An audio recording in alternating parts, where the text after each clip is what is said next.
Hello, everybody. This is Diego, your host. Welcome back to my channel.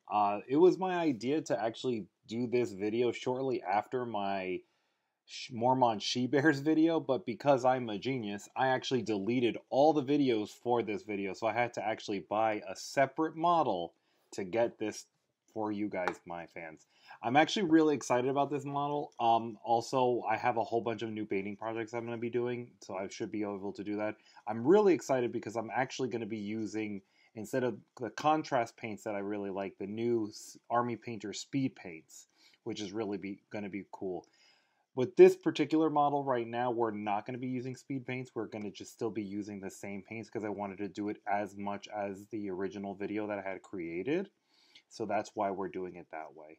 But it's still going to be a great video. And as always, like, share, and subscribe. And follow me on Instagram at Cobra's Finest with a Z. So here we have the Mormont Bruiser. It's already primed with the Wraith Bone, the GW paint, whatever that is, or the Citadel paint. I really like these models, and they look really cool. And especially this guy with his pose of his "come at me, bro" pose. So the first paint we're going to be using is for the fur on his shoulder, which is going to be contrast Gore-Grunta fur, which is a favorite of mine. If you've been following the channel, I use that for pretty much all my furs and leathers because it's a lot better than some of the other browns in the GW line. So we're going to speed it up here, and you're going to just see us working through this to make sure that it works out. Don't worry if you don't if you miss some things. Like with contract is very forgiving. It's a very forgiving paint, so you'll be able to do that. And then we're going to start with that bear's paw that's kind of like dangling from his sides as not so subtle reference to how cool the Mormonts are. Next, we have the contrast Wyldwood that will be used for his pants and his overcoat, or not his pants, but at least his the skirt that he has wearing over it. I don't know what else to say.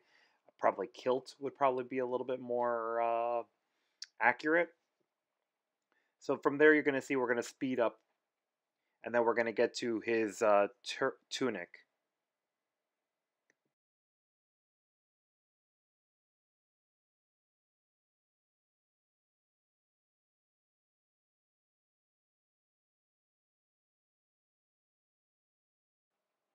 So here we have the orc skin green from Army Painter. This is going to be for the tunic, like for the top and bottom part, the one that's separated by the belt thing. This is a great green because it comes off really bright, but when you start putting in that either null oil or like what I've been using now is the Army Painter Dark Tone, and it really pops and makes it dull down, but not in a way that doesn't make it look as amazing as it does.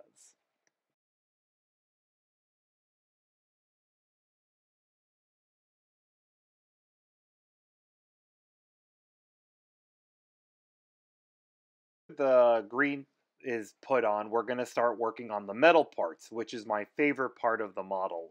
There's a lot of metal in here. His helmet, his shield, his mace, his on his legs, they have like these like shin guard things that are really cool, plus some belt buckles. And it's a really nice color. I use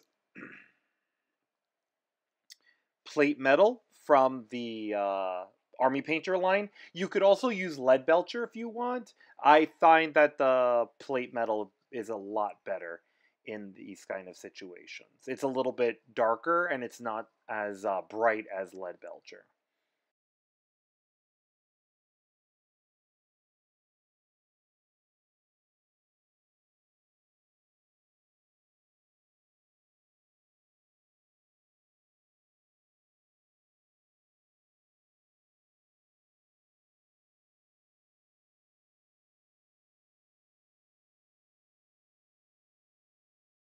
Now that we got the big details out of the way, we're now going to just be seeing us trying to do the small details. We're going to be using Guilliman's flesh tones for the face and then Hazdreg yellow for the beard.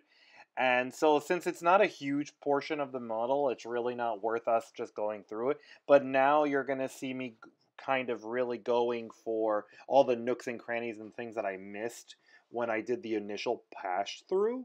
And from there, we're going to speed this up and then show you the finished product.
Oh, so now it's done, and we're going to be able to do its little twirl. Look at that twirl. Bam. And now we're going to move on to my favorite part, the shading.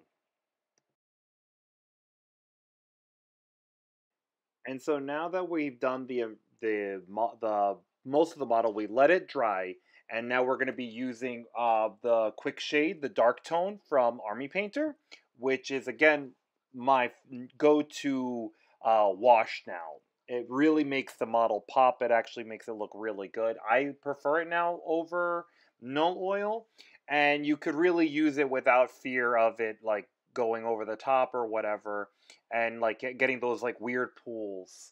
I find that you don't really get that.